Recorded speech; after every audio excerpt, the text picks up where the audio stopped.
The distant sound of gunshots and explosions echoed through the valley, but in the small village where Sara lived, everything still seemed intact.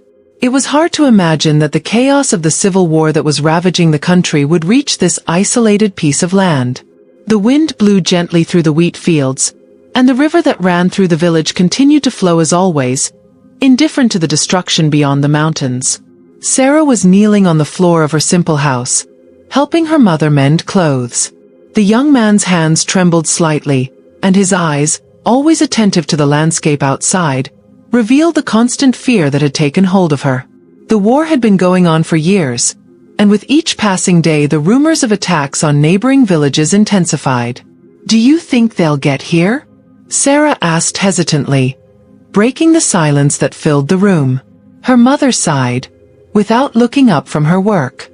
"We have to believe that we are too far away to interest them," she replied, trying to sound confident, but Sara could hear the nervousness in her voice. Sara's father had left months ago to join the resistance. Since then, the feeling of abandonment had hung over them, especially since news of their parade had stopped. Her younger brother Pedro, only 10 years old, was playing outside, oblivious to the weight of that uncertainty. Sara looked at him through the window, wishing with all her might that the war would not touch them. But that afternoon, everything changed. The sky, which had previously been a clear blue, began to be swallowed by dark smoke on the horizon. The muffled screams of despair began to approach along with the smell of gunpowder. The villagers ran from one side to the other, desperate, preparing for the worst. Rebels. Everyone knew what that meant. Devastation, death and violence. "Sara, take your brother and hide," her mother shouted desperately. Sara's feet had barely touched the ground when she ran to get Pedro. He was still holding a wooden toy, not understanding the urgency, but his wide eyes showed the growing fear that quickly filled the air around them. They hid in the basement of an abandoned house, but the sounds of destruction were getting closer. The sound of gunshots was now deafening, and the screams echoed through the streets of the village. Sara felt Pedro's hand grip hers tightly, as they both trembled in the darkness. Hours passed, but to Sara, it felt like days. Finally, when the noise died down, she thought she could get out. But when she opened the basement door, what she saw stopped her in her tracks. The village she knew so well was in ruins. Houses burned, bodies strewn across the streets, and worst of all, her mother was nowhere to be found. Before she could react, Sara felt a strong hand grab her arm. She tried to scream, but her voice was muffled by a rebel soldier. Pedro, equally frightened, was dragged away by another soldier. And just like that, Sara was captured. The reality of captivity hit Sara with a force she never imagined she could bear. Tied up and thrown into the back of a truck, she felt the rocking of the uneven road as they were taken away to some distant place. Beside her, other people from the village, many she knew, shared the same grim fate. Pedro was not there. Sara's heart pounded with deep fear as she tried to process the loss of her brother and mother in one brutal blow. Dust rose from the ground as the convoy advanced through the mountains, revealing the arid, unforgiving desert that seemed to stretch on forever. The day dragged on under the relentless sun, and with each passing hour, the feeling of helplessness grew. The group of prisoners was a huddle of tired faces, marked by the terror of the invasion. Sara tried desperately to find Pedro when they were taken off the truck at dusk, but there was no sign of him. The rebels had led them to a makeshift camp, surrounded by dirty tents and armed guards. The dry earth and scattered fires gave the place an air of despair, as if the life had been sucked out of everything around it. It was hell on earth. Inside one of the tents, Sara was shoved along with other prisoners. The dim light of a flickering lantern illuminated the desperate faces around her. The silence was almost deafening, broken only by the distant moans of the wounded. A child sobbed softly in the corner, lost and alone. The soldiers guarding the entrance were armed to the teeth, and any attempt to escape seemed impossible. But Sara's mind was focused on Pedro. Where could he be? Had he been taken to another camp? Was he alive? Uncertainty gnawed at every fiber of her being. Yet she knew she could not let herself fall apart now. She had to be strong, she had to fight somehow. It was that first night, as the sky was filled with stars, that an older woman approached Sara. Her face was stern, but her eyes held a quiet tenderness. "You are strong," the woman said softly. "You will need that to survive here." Sara didn't know how to respond. She felt broken inside, but something in those words sparked a spark. Maybe it was being far from home, separated from everything and everyone she loved, or maybe it was the overwhelming fear of what would happen next. But for the first time, she knew she had to do something. She couldn't just wait. The next few days were a blur of exhaustion and pain. The camp was run brutally, and the prisoners were forced to do hard labor, building fortifications and preparing the ground for the rebels.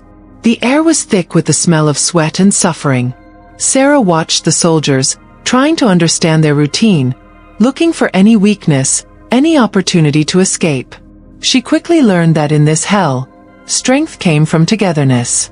She formed a bond with the older woman, whose name was Mara, and a child named Amir, who was no more than 6 years old. Amir had lost both his parents in the attack, and Sara felt a growing responsibility for him, as if the boy were the only thing connecting her to Pedro. The nights were long and the days exhausting. But somewhere inside Sara, a flame began to grow. It wasn't just the hope of finding Pedro again. It was something bigger, a silent, fierce desire to fight, to resist the cruelty that had taken her life. And as she observed the camp, the guards, and the gaps in security, she began to plan. She didn't know exactly how, but she knew she would have to escape this place. The despair was still there, latent. But beside him, an implacable determination began to take shape. The days in the camp dragged on, turning time into a thick fog that enveloped all the prisoners. Sara could no longer tell how many weeks had passed since the attack on her village. The merciless sun punished the skin and eyes of anyone who dared to raise their face to the sky. The refugee camp was a place where hope seemed to be lost with each dawn, crushed by the brutal routine and the constant presence of the rebel guards. Sara spent her days doing forced labor, digging trenches or carrying supplies for the soldiers. Food was scarce, barely enough to keep the prisoners on their feet, and hygiene conditions were deplorable. Disease spread quickly, and the bodies of those who did not survive were unceremoniously discarded in mass graves. The camp was an open-air cemetery, where every life seemed insignificant to the rebels. Despite this, Sara kept her eyes open, observing everything around her. The guards' patrols, the daily routines, even the small gestures of silent resistance that some prisoners dared to practice. Every detail was absorbed by her, while her mind worked tirelessly to find a way to escape. The flame of rebellion, which had started as a timid glow, now burned brightly within her. Beside her, Amir clung to Sara like a lifeline. The boy had completely lost track of time, and his attempts to find his parents in the crowd had run out. The pain in his eyes broke Sara's heart, but she tried not to show her anguish. He needed strength, and she was the only person there who could offer it to him. Amir, despite his age, was beginning to understand that his survival was intrinsically linked to Sara's. Mara, the older woman Sara had met that first night, had also become an important figure in her life in the camp. She possessed a quiet wisdom, acquired through years of suffering. Mara spoke little, but her advice was always accurate and valuable. "If you want to survive here, never show weakness," she said one night. "And if you want to escape, never let them know what you're thinking." Despite her toughness, Mara offered a rare emotional comfort. She helped Sara and Amir conserve energy, showed them how to avoid the most ruthless guards, and most importantly, she fed Sara's belief that escape was possible, as long as they remained patient and vigilant. "The rebels are not invincible," Mara repeated. "They make mistakes, and when they do, we need to be ready." The relationship between the three grew stronger over time, and the small family they had formed was one of the few sources of hope in the midst of despair. Sara watched as Mara handled each situation with an almost disconcerting calm, while Amir, even so young, demonstrated an unexpected resilience. They protected each other, sharing what little they had, both food and hope. One day, while Sara was working, carrying stones to build a wall, she noticed something that made her heart beat faster. One of the guards, a young and clearly inexperienced man, was distracted. He was talking animatedly to another soldier, laughing loudly and gesturing. His rifle hung loosely on his shoulder, and his eyes never looked at the prisoners. Sara recognized the first opening there. She lowered her head and continued working, but her mind was focused on that guard. If a moment of carelessness like that ever happened again, perhaps this would be the opportunity she had been waiting for. From that moment on, Sara began to observe the guard's behavior more closely, mentally noting their weaknesses, who was often distracted, and which areas of the camp were less guarded. The nights were the hardest. The constant fear of being called by the soldiers for some arbitrary punishment or seeing someone close to them brutalized hung like a cloud over everyone. But even in the darkness, Sara and Mara began to whisper plans, small ideas about how they could one day escape this place. Amir listened in silence, his eyes wide with anticipation, absorbing every word. Despite the inhumane conditions, the spark of resistance within Sara grew stronger every day. She knew that escape would not be easy and that many would die in the attempt. However, with each new day in the camp, more people died of hunger, disease, or abuse. If they remained there, they would be doomed anyway. Risking freedom, even with all the uncertainty and danger, seemed to be the only chance of survival. The refugee camp had become a place of pain and despair, but Sara was beginning to sense that beneath the surface, something else was happening. Among the prisoners, there was a silent resistance that grew stronger day by day. The small acts of defiance against the rebels were not bold, but they were enough to remind everyone that they still had some control over their destinies. It all started with almost imperceptible gestures. An older man who refused to work as fast as the guards demanded. A woman who hid part of the bread she received and shared it among the weakest at night. Sara watched these acts with silent admiration and began to participate too, even though she was afraid of the possible consequences. She learned to share the little she had with Amir and other prisoners in need, always discreetly. Every act of defiance, no matter how small, weakens their control, Mara said one night, as the prisoners gathered silently in the shadows of their tents. This is how we plant the seeds of our freedom. These words stuck in Sara's mind.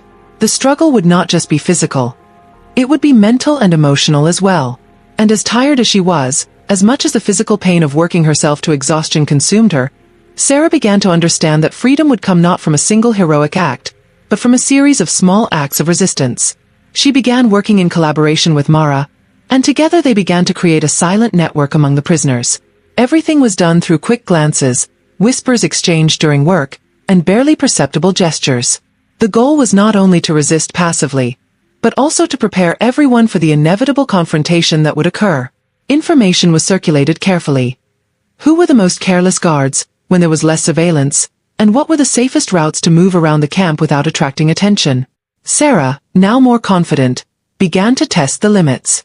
Sometimes she would take Amir with her to work closer to the fence surrounding the camp, pretending to collect wood. Other times, she would delay orders in a calculated way, observing how the guards reacted. They were still brutal and merciless, but there were times when they made mistakes. And Sara would mentally note each one. However, as the resistance grew, so did its risks. One night, a young prisoner who had attempted to steal food from the rebels' storeroom was captured. Sara and Mara watched helplessly as the young man was taken to the center of the camp and brutally punished, as a warning to the others. The message was clear: any form of disobedience would be met with extreme violence. After the execution, fear spread again. Some prisoners backed away, preferring not to risk continuing their clandestine actions. But for Sara, that moment, while horrific, only served to strengthen her resolve. Fear, she realized, was the rebels' greatest weapon. They relied on terror to keep the prisoners under control. And for Sara, the act of resistance, even under the constant threat of punishment, was the only way to challenge that domination. We can't let fear control us, she told Mara that night after the incident. If we give up now, we'll be giving them exactly what they want. Mara nodded silently, her tired eyes reflecting the same weariness everyone there felt. They expect us to give in, she said. That's exactly why we can't. The next few days were a test for everyone in the camp. The atmosphere was more tense than ever, and the guards seemed to suspect something was up, but they had no concrete proof. Still, Sara and the others pressed on, keeping a low profile but always making progress in their resistance. With each small victory, the spark of hope grew a little brighter. Meanwhile, rumors of an imminent attack by enemy forces against the rebels began to circulate. The war outside the camp was intensifying, and the prisoners knew that the camp could soon become a battlefield. For Sara, this meant that time was running out. The escape had to happen soon, before they were all caught in the crossfire. With the help of Mara and other prisoners, Sara began to devise a more concrete plan. It would be dangerous, risky, and possibly fatal. But she knew that if they didn't try, their fate would be sealed. The tensions in the camp were growing more palpable with each passing day. The silence of the prisoners was fraught with unease, and the guards, though arrogant, seemed more vigilant than before. The silent resistance continued to grow, but with it, so did the risk of exposure. Sara knew that it wouldn't be long before the clandestine network would be discovered. Time was running out, and with it, their chances of survival. Rumors of a military attack on the rebel forces were growing. Whispers among the prisoners spoke of an imminent offensive, something that could throw the camp into total chaos. For Sara, this meant that the opportunity to escape was fast approaching. But first, she needed to make sure her little family, Amir, Mara, and the others closest to her, was prepared. But then, the unexpected happened. It was a hot afternoon, and the sun was at its highest point when Sara and the others were forced to perform yet another grueling task: carrying rocks and reinforcing the fences around the camp. Amir was at her side, struggling to carry a bucket of rocks that was clearly too heavy for him. Sara's watchful gaze remained on the boy, her thoughts torn between the next steps in their escape plan and the growing fear of being discovered. Suddenly, a scream echoed from across the camp. Sara turned in time to see a rebel soldier grabbing Amir by the arm. The boy, weakened, had dropped the bucket, scattering rocks across the ground. The soldier's hand was tightly gripped around her thin arm, and his face was distorted with rage. "Useless!" the soldier shouted, raising his hand as if to hit the boy. Before she could think, Sara dropped what she was doing and ran toward them. Fear coursed through every part of her body, but the thought of seeing Amir get hurt was enough to make her ignore it. She grabbed the soldier's arm before he could strike Amir, surprised at her own courage. The soldier turned to her in disbelief. For a second, everything was silent. The other prisoners stopped what they were doing, their eyes fixed on the scene. Sara felt the weight of the decision she had just made. She knew she had crossed a line. "Leave the boy alone," she said, trying to keep her voice steady despite the trembling in her hands. The soldier glared at her, his eyes narrowing in anger. Without warning, he shoved Sara hard, sending her tumbling to the ground. The impact knocked the breath out of her, and pain shot through her body, but before she could react, the soldier was on top of her, pulling her by the hair. "Do you want to learn a lesson too?" He spat the words with contempt as he dragged her to the center of the field, where everyone could see. Sara's heart was pounding, but her mind was clear. She knew that any resistance now would result in public punishment. Yet the choice to not fight back seemed unbearable. The prisoners around her watched in terrified silence, and even Amir, paralyzed by fear, could not move. At that moment, Sara realized she was alone. No one would intervene. No one could. The power the rebels held over them was absolute. Brutality was part of their control. Just as the soldier was about to raise his rifle to strike her, something unexpected happened. Mara, with all the calm and coolness that characterized her, appeared between them. "If you want someone to punish, take me," she said, her voice ringing loud in the silence. "I am old and useless, but this girl can still work." The soldier hesitated, his anger momentarily interrupted by the surprise of Mara's intervention. He looked at the woman, then at Sara on the ground.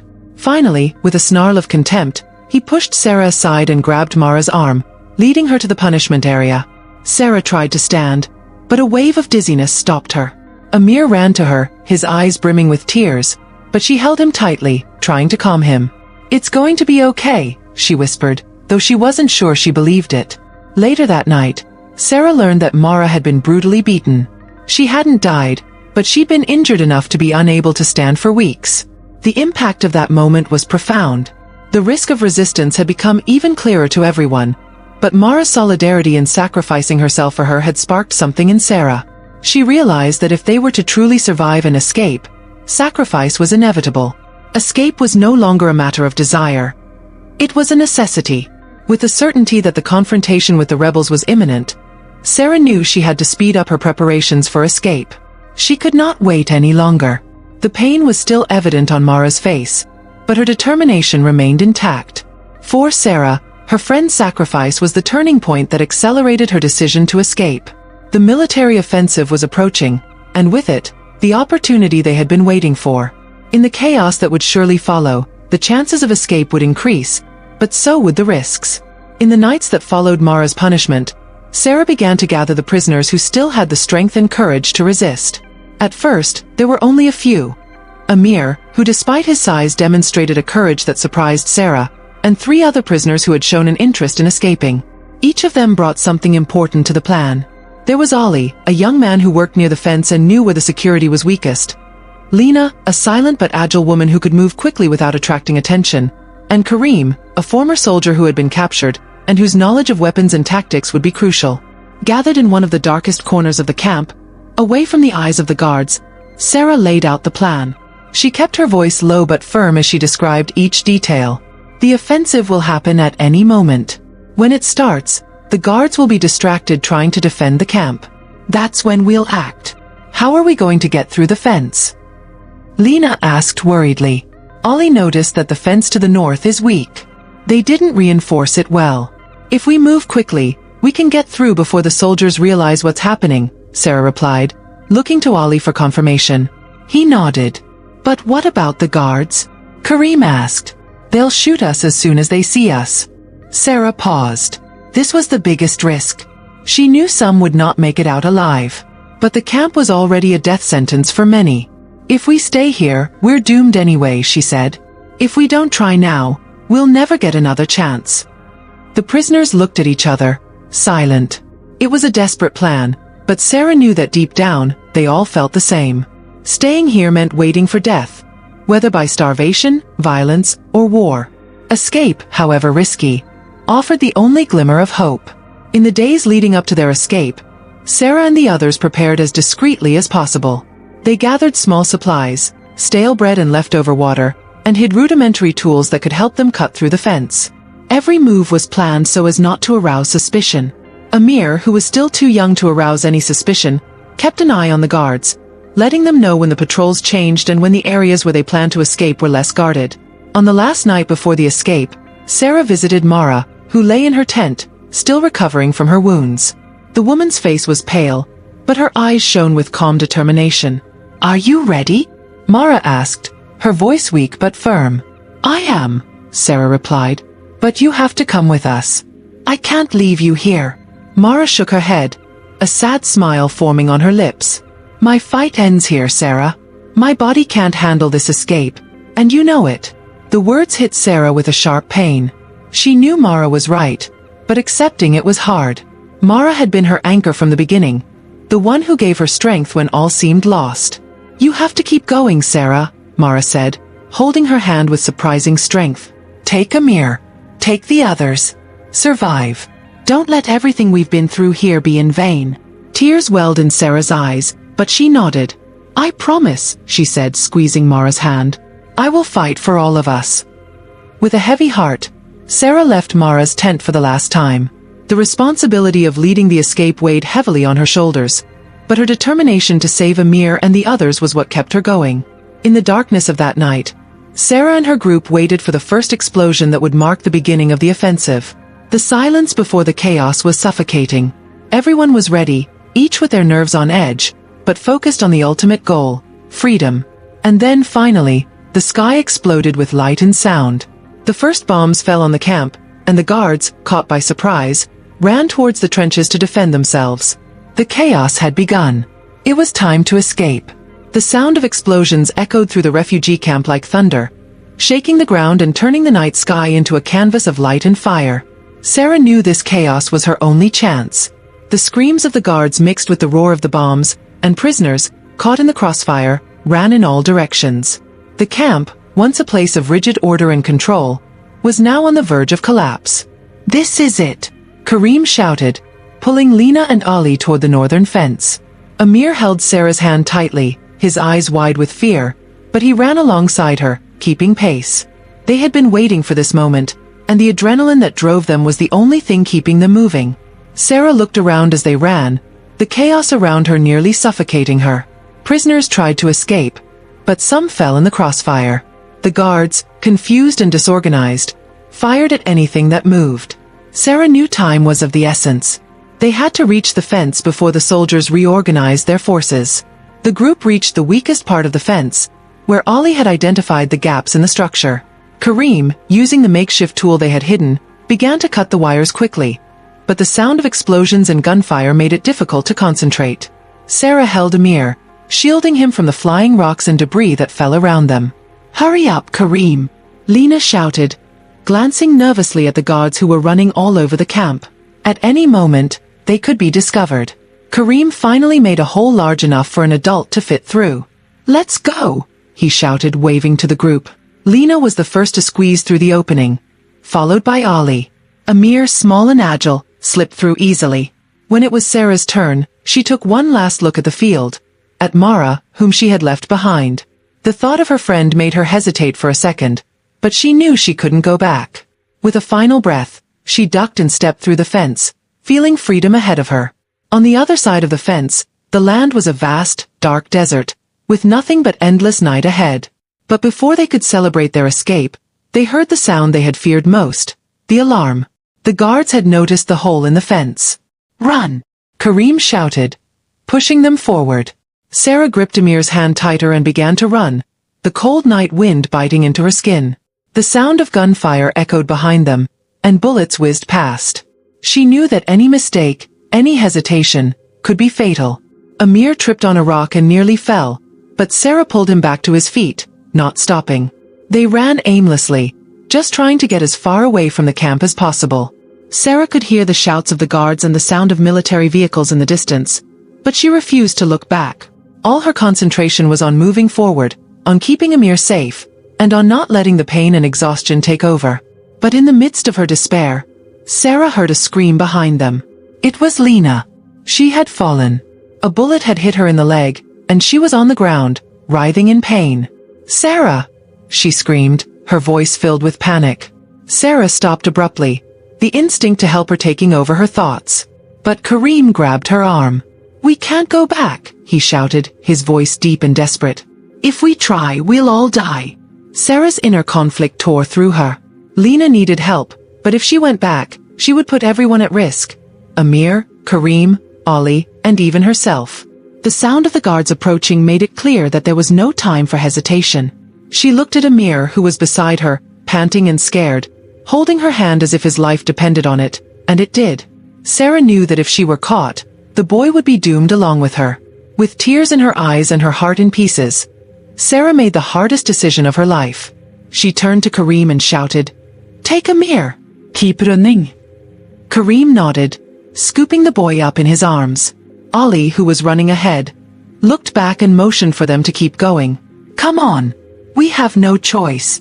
Sara paused for a brief moment, her eyes fixed on Lena, who was groaning in pain on the ground. "Forgive me," Sara whispered, before turning and running after the others. Tears streamed down her face, but she couldn't let them stop her. She knew there was no turning back now. They kept running, leaving Lena behind. The pain of Sara's choice tormented her, but Amir's scream and the promise he had made to Mara echoed in her mind. She couldn't fail. Not now. After an eternity, they finally reached an area where the sound of gunfire seemed distant.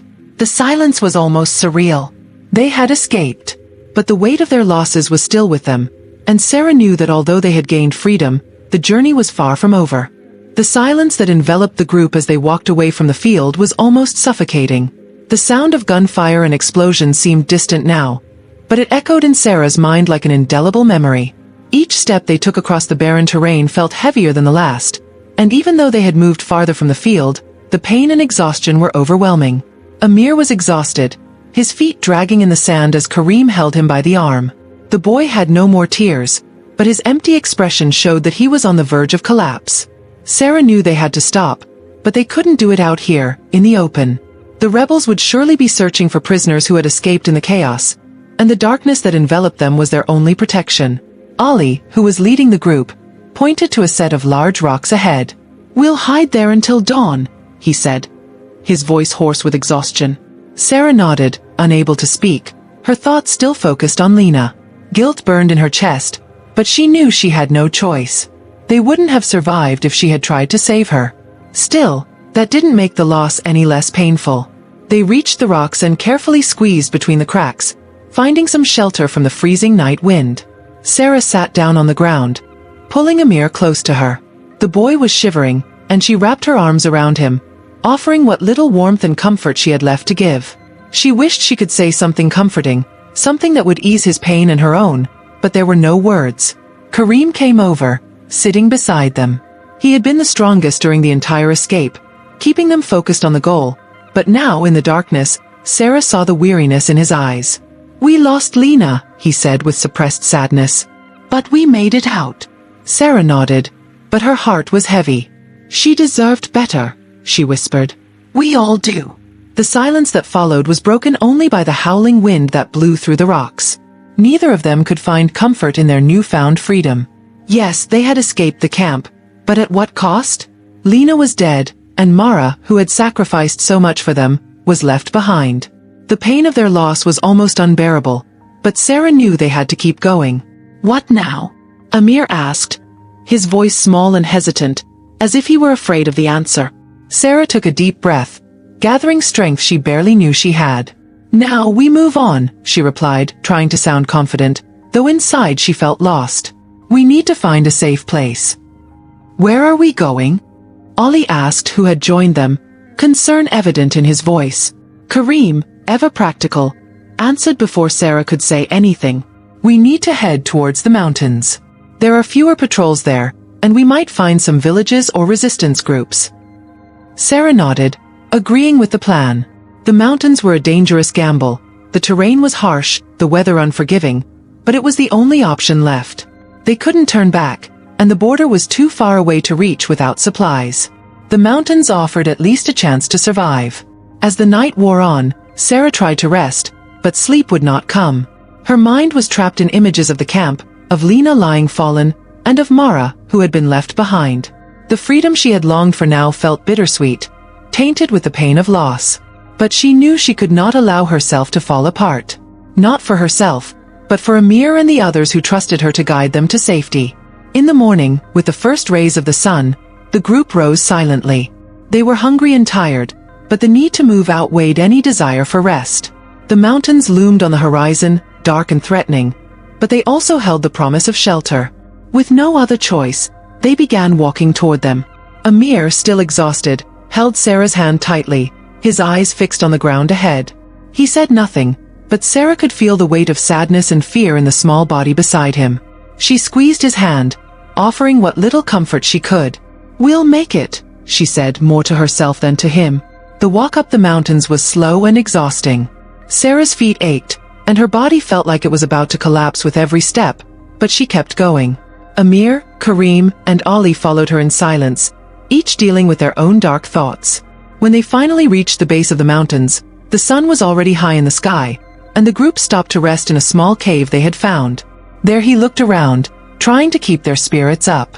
"We're almost there," he said, although the truth was that they still had a long way to go. Sara, however, said nothing.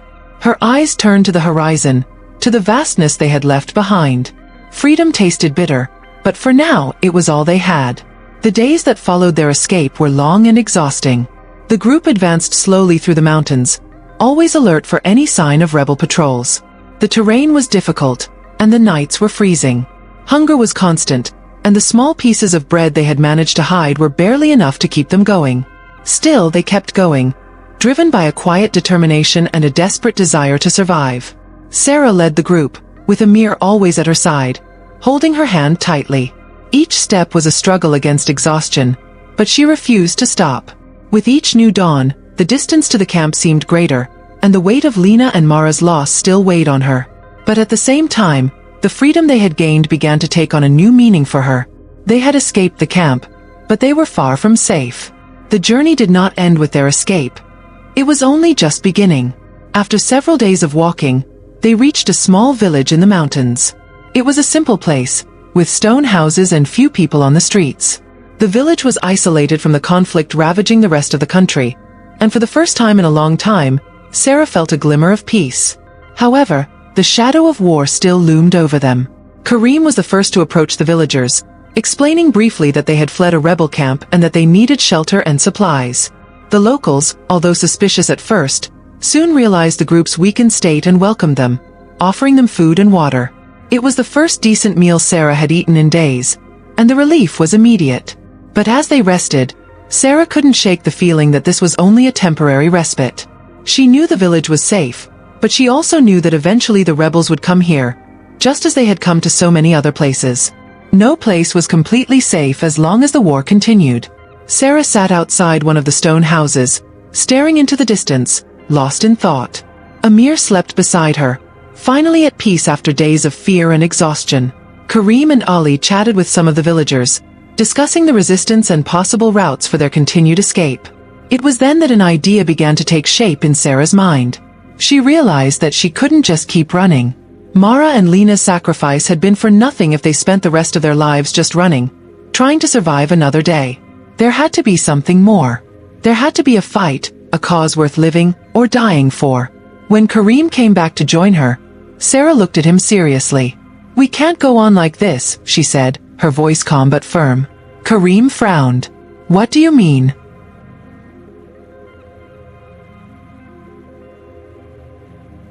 "Running away," Sara replied. "We can't spend the rest of our lives running away. Not after everything we've been through. There's something bigger going on here. We have to fight." Karim watched her for a moment, the weight of his words slowly sinking in. "Running away is what's kept us alive so far," he said. "But you're right.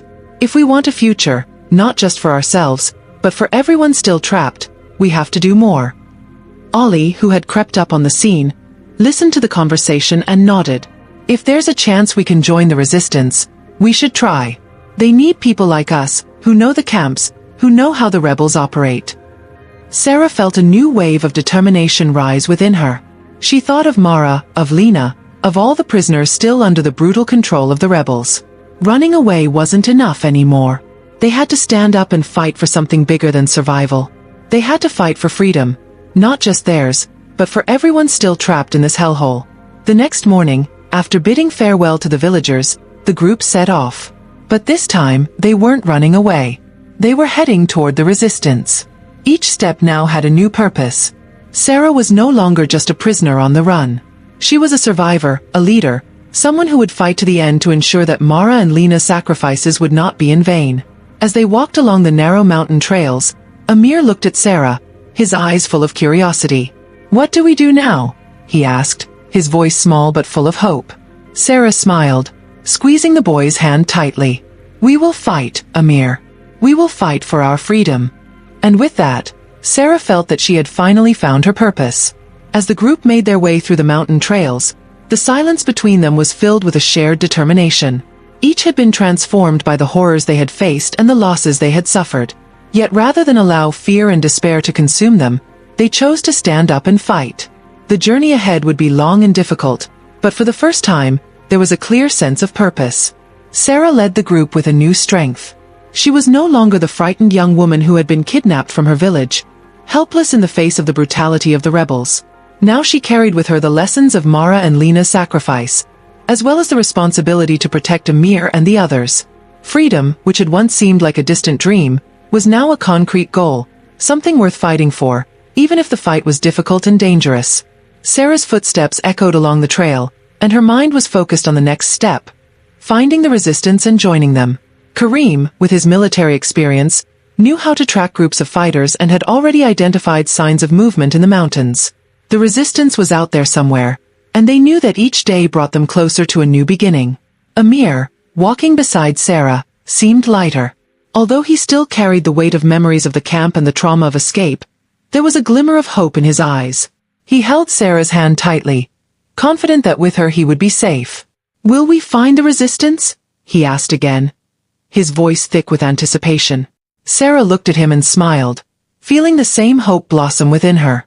"Yes," she replied with conviction. "We will find them. And we will fight together."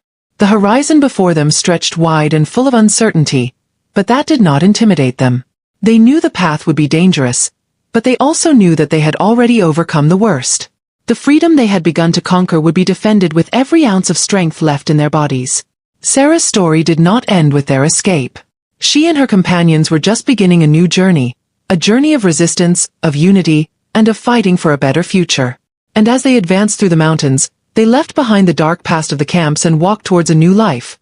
A life in which freedom and hope were more than just words, but realities for which they would fight until the end.